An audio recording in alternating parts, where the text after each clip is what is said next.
Europe का नक्शा खोलिए और स्पेन को देखिए।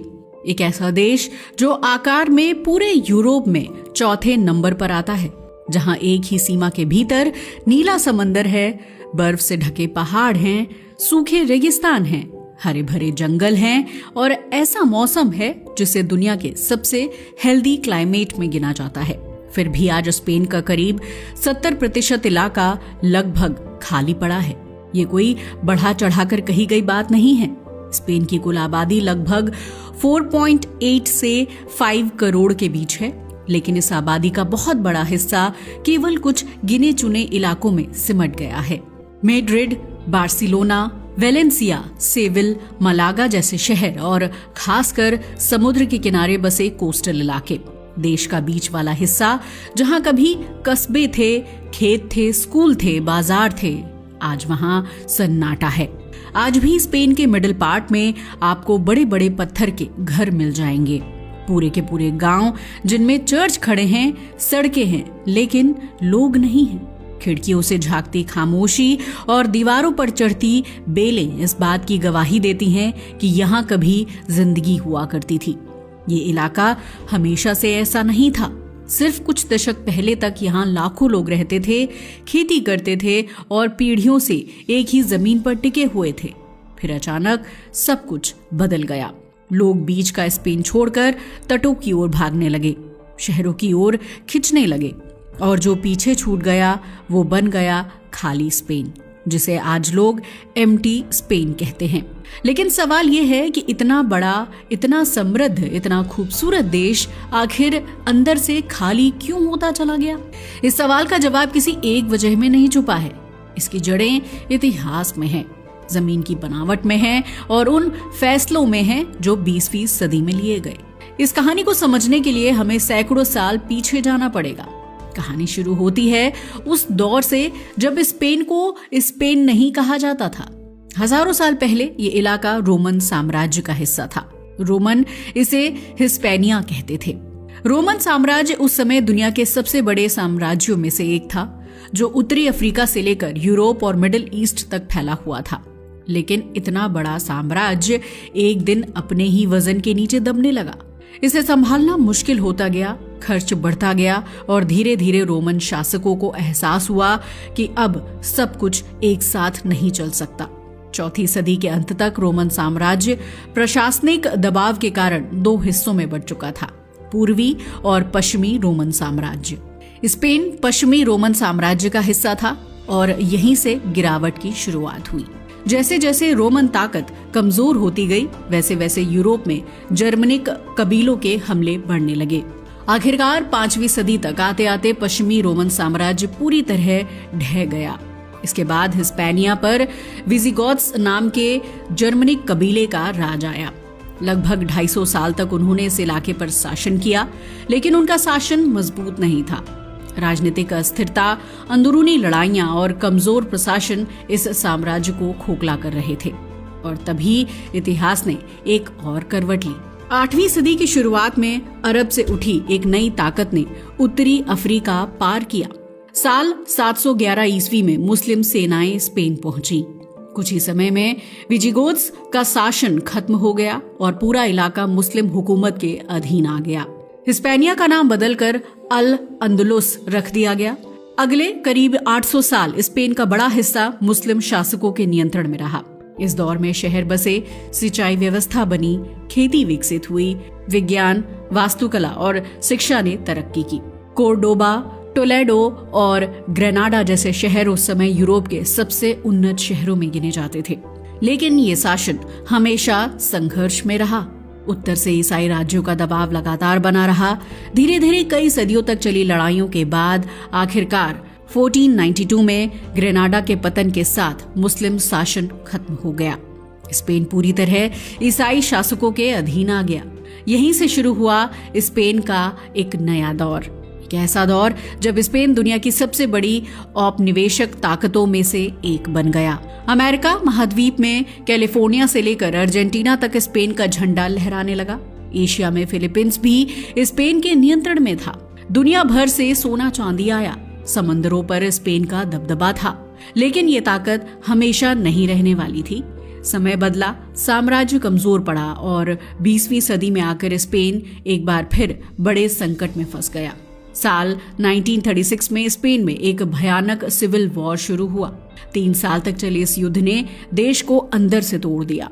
करीब 5 लाख लोग मारे गए, शहर तबाह हो गए और अर्थव्यवस्था बुरी तरह चरमरा गई।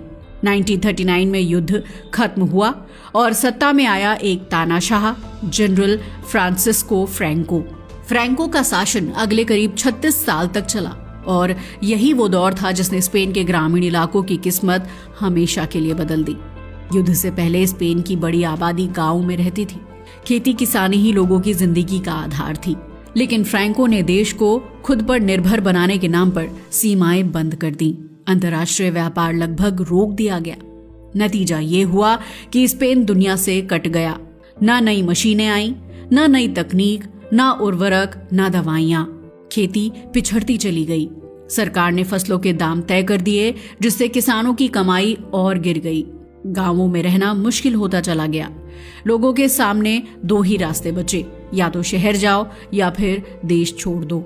यहीं से शुरू हुआ वो पलायन जिसने धीरे धीरे स्पेन के बीच वाले हिस्से को खाली करना शुरू कर दिया।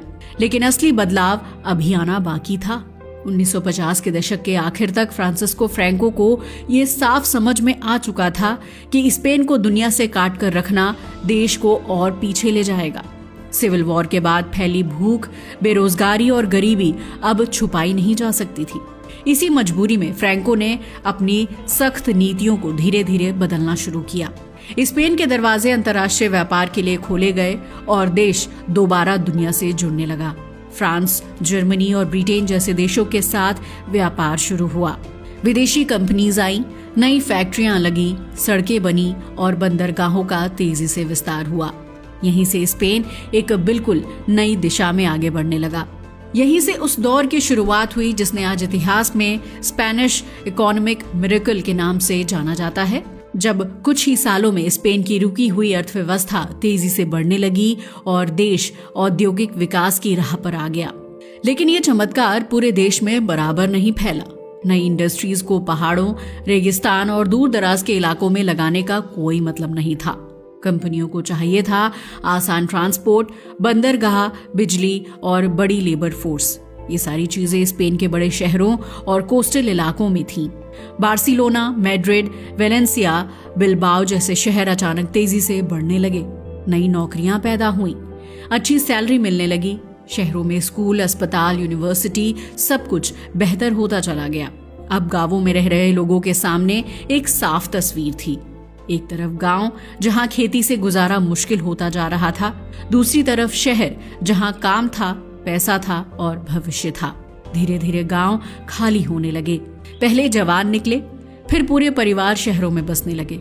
जो पीछे बचे वो बूढ़े थे और जब वो भी चले गए तो गांवों में सिर्फ घर रह गए। ये बदलाव अचानक नहीं हुआ, ये कई दशकों तक चुपचाप चलता रहा। 1960 से 1980 के बीच स्पेन में ग्रेट इंटरनल माइग्रेशन शुरू हुआ। करीब 30 लाख से ज्यादा लोग गांवों से शहरों की ओर चले गए। इतिहास में ये स्पेन की सबसे बड़ी जनसंख्या मूवमेंट मानी जाती है। लेकिन कहानी यहीं खत्म नहीं होती। अब आते हैं स्पेन की ज्योग्राफी पर, जिसने इस पलायन को और तेज कर दिया। स्पेन दिखने में भले ही एक परफेक्ट देश लगे, लेकिन इसकी जमीन बहुत कठिन है। ये यूरोप के सबसे ज्यादा पहाड़ी देशों में से एक है। पूरे देश में 6 बड़ी माउंटेन रेंज फैली हुई हैं। देश के बीचों बीच ऊंचा पठार है जिसे मेसेटा सेंट्रल कहा जाता है। ये इलाका सर्दियों में बेहद ठंडा और गर्मियों में बेहद गर्म हो जाता है। यहाँ बारिश कम होती है और खेती आसान नहीं है। उत्तर में पिरेनीज पहाड़ फ्रांस से स्पेन को अलग करते हैं। दक्षिण में पहाड़ और सूखे इलाके हैं। पूर्व और पश्चिम की तरफ समंदर है, जहां मौसम ज्यादा संतुलित है। यही वजह है कि इतिहास से ही स्पेन की आबादी ज्यादातर तटों के आसपास बसती रही है। जब आधुनिक दौर में सड़कें, रेलवे और इंडस्ट्री की बात आई तो पहाड़ी और सूखे इलाकों में इंफ्रास्ट्रक्चर बनाना बहुत महंगा साबित हुआ। एक हाईवे बनाने की लागत पहाड़ों में कई गुना बढ़ जाती है। रेल लाइन बिछाना और भी मुश्किल। सरकारों ने वही किया जो हर देश करता है, जहां फायदा दिखा वहीं निवेश किया, और फायदा शहरों में था, गांवों में नहीं। इसका नतीजा ये हुआ कि स्पेन के बीच वाले इलाकों में रहने वालों को ना अच्छे स्कूल मिले, ना अस्पताल, ना रोजगार। बस धीरे धीरे वहां जिंदगी रुकती चली गई। आज स्थिति यह है कि स्पेन के कई प्रांतों में जनसंख्या घनत्व अफ्रीकी देशों से भी कम है। कुछ इलाकों में जनसंख्या घनत्व इतना गिर चुका है कि 1 वर्ग किलोमीटर में 5 से भी कम लोग बचे हैं। इन इलाकों को आज स्पेनिश लैपलैंड कहा जाता है, क्योंकि यहाँ की आबादी फिनलैंड के उत्तरी हिस्सों जितनी कम हो चुकी है। दिलचस्प बात यह है कि इन जगहों पर घरों की कमी नहीं है, पूरे गांव बने हुए हैं, लेकिन रहने वाला कोई नहीं। मैड्रिड से सिर्फ 100 से 150 किलोमीटर दूर ऐसे कस्बे हैं जहां सैकड़ों घर हैं और आबादी 40 से 50 लोगों से ज्यादा नहीं। ये सब देखकर लगता है कि शायद लोग वापस आ सकते हैं, लेकिन असली समस्या अभी बाकी है, क्योंकि अब स्पेन को सिर्फ गांवों के खाली होने की समस्या नहीं है, अब उसे जूझना पड़ रहा है एक और खतरनाक सच से। नई पीढ़ी पैदा ही नहीं हो रही। पिछले कुछ दशकों में स्पेन का बर्थ रेट लगातार गिरता गया। आज स्पेन का फर्टिलिटी रेट लगभग 1.2 बच्चे प्रति महिला है, जबकि किसी भी देश को स्थिर आबादी के लिए कम से कम 2.1 चाहिए। इसका मतलब साफ है, हर नई पीढ़ी पिछली से छोटी होती जा रही है। शहरों में जिंदगी महंगी है, नौकरियां अस्थायी हैं, घर खरीदना मुश्किल है, लोग पहले करियर बनाना चाहते हैं, फिर शादी, फिर बच्चे, लेकिन तब तक उम्र निकल जाती है। आज स्पेन में ये आम बात है कि महिलाएं 38 से 40 साल की उम्र में पहला बच्चा पैदा कर रही हैं, और बहुत से लोग तो बच्चे करने का फैसला ही नहीं लेते। इसका असर सीधा गांवों पर पड़ा। जहां पहले से ही लोग कम थे, अब वहां बच्चे पैदा ही नहीं हो रहे। स्कूल बंद हो रहे हैं, हॉस्पिटल बंद हो रहे हैं, बसें चलनी बंद हो रही हैं, और एक बार जब ये सब बंद हो जाता है तो वापसी लगभग नामुमकिन हो जाती है। सरकारें अब इस खतरे को समझ रही हैं। रूरल इलाकों में इंटरनेट पहुंचाया जा रहा है, टैक्स छूट दी जा रही है, नए लोगों को बसाने की कोशिश हो रही है। लेकिन सवाल ये है, क्या ये काफी है? क्योंकि जिस देश की नई पीढ़ी ही कम होती जा रही हो, वहां खाली इलाकों को भरना सबसे मुश्किल काम होता है। आज स्पेन को देखने पर एक अजीब विरोधाभास सामने आता है। चमकते शहर और पर्यटकों से भरे तट, और दूसरी तरफ सैकड़ों किलोमीटर तक फैला सन्नाटा। इसे ही आज एम्प्टी स्पेन कहा जाता है। ये कोई अचानक पैदा हुई समस्या नहीं है, ये दशकों में बनी एक ऐसी स्थिति है जिसे अब पलटना आसान नहीं है। स्पेन की सरकार को ये बात अब पूरी तरह समझ में आ चुकी है कि अगर यही हाल रहा तो आने वाले वर्षों में देश की बड़ी जमीन पर इंसान नाम की चीज ही नहीं बचेगी। यही वजह है कि पिछले कुछ सालों में सरकार ने कई योजनाएं शुरू की हैं। सबसे पहले ध्यान गया इंफ्रास्ट्रक्चर पर। रूरल इलाकों में हाई स्पीड इंटरनेट पहुंचाने की कोशिश की जा रही है, ताकि लोग शहरों की नौकरी गांव से ही कर सके। कई जगहों पर खाली पड़े घर बहुत सस्ते दामों पर दिए जा रहे हैं। कुछ गांवों में तो सरकार नए परिवारों को बसने के लिए आर्थिक मदद भी दे रही है। लेकिन हकीकत इतनी सीधी नहीं है। कागज पर ये सब कुछ बहुत अच्छा लगता है, मगर जमीनी सच्चाई ये है कि सिर्फ इंटरनेट या सस्ता घर किसी इलाके को जिंदा नहीं करता। लोगों को स्कूल चाहिए, हॉस्पिटल चाहिए, नौकरी की स्थिरता चाहिए, और सबसे जरूरी एक पूरा समाज चाहिए। यही वजह है कि अब तक इन योजनाओं का असर सीमित ही रहा है। एक और उम्मीद इमिग्रेशन से जुड़ी हुई है। स्पेन को आने वाले समय में लाखों नए लोगों की जरूरत पड़ेगी, ताकि उसकी घटती आबादी को संभाला जा सके। लैटिन अमेरिका, उत्तरी अफ्रीका और पूर्वी यूरोप से लोग स्पेन आ भी रहे हैं, लेकिन यहाँ भी वही समस्या सामने आती है। ज्यादातर इमिग्रेंट भी उन्हीं शहरों में बसना चाहते हैं जहाँ काम है। खाली गांव उनके लिए भी आकर्षक नहीं है। अब सवाल उठता है, क्या कभी ऐसा समय आएगा जब स्पेन का बीच वाला हिस्सा फिर से आबाद होगा? सच ये है कि पूरी तरह से पहले जैसा होना शायद मुमकिन नहीं है, क्योंकि जिस दुनिया में हम आज जी रहे हैं वहाँ इकॉनमी शहरों के आसपास ही घूमती है। इंडस्ट्री, सर्विस सेक्टर, एजुकेशन, सब कुछ सेंट्रलाइज होता जा रहा है। लेकिन इसका मतलब ये भी नहीं है कि ये इलाका पूरी तरह मर चुका है। आज कुछ नए बदलाव दिखाई देने लगे हैं। कुछ लोग शहर की तेज जिंदगी से थककर शांति की तलाश में गांवों की ओर लौट रहे हैं। रिमोट वर्क ने कुछ हद तक ये रास्ता खोला है कि इंसान शहर से दूर रहकर भी काम कर सके, पर यह बदलाव अभी बहुत छोटा है। सबसे बड़ी चुनौती अब भी जनसंख्या का गिरना है। स्पेन में जन्म दर इतनी कम हो चुकी है कि हर नई पीढ़ी पिछली से छोटी बनती जा रही है और जहां बच्चे नहीं होते वहां जिंदगी धीरे धीरे खत्म हो जाती है। स्पेन में पिछले कई सालों से मौतों की संख्या जन्म से ज्यादा रही है, यानी देश की आबादी प्राकृतिक तौर पर घट रही है। अगर यही ट्रेंड जारी रहा तो आने वाले 20 से 25 साल में स्पेन को अपनी इकोनॉमी और पेंशन सिस्टम चलाने के लिए भी भारी मुश्किलों का सामना करना पड़ेगा। इसका सीधा असर फिर उन्हीं इलाकों पर पड़ेगा जो पहले से खाली हैं। जहां बच्चे नहीं होंगे वहां स्कूल नहीं होंगे, जहां स्कूल नहीं होंगे वहां परिवार नहीं आएंगे। ये एक ऐसा चक्र है जिसे तोड़ना बहुत मुश्किल है। स्पेन की कहानी हमें ये दिखाती है कि सिर्फ जमीन, मौसम और संसाधन किसी देश को आबाद नहीं रखते। नीतियां, रोजगार और समय पर लिए गए फैसले उससे कहीं ज्यादा अहम होते हैं। एक समय था जब स्पेन दुनिया पर राज करता था। आज वही देश अपने ही अंदर खाली होता जा रहा है।